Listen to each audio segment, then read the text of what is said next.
बानी अपना नैहर में, अब हम रहब अपना सैया जी के घर में। हाँ हाँ ढेर दिन रहे बानी अपना नैहर में, अब हम रहब अपना पिया जी के घर में। होते कल भोरे संदीप के जोरे ढोली न राजा रेलगाड़िया, होता कल भोरे संदीप के जोरे ढोली न राजा रेलगाड़िया।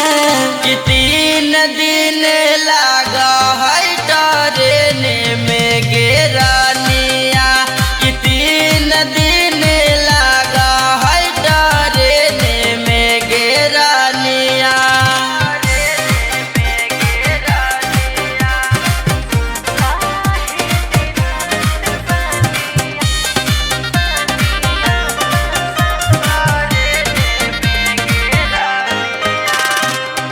काहे तेरात बानी अतना महंगाई से, रौरा लागे नहीं खेता पेठवा देबो अपना भाई से।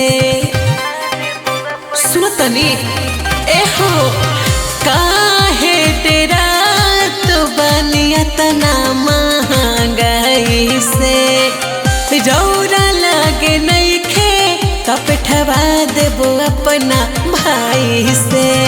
विक्रम बिहारी नगद उधारी बाकी ले ली हुए है घरिया, विक्रम बिहारी नगद उधारी बाकी ले ली है हुए घरिया।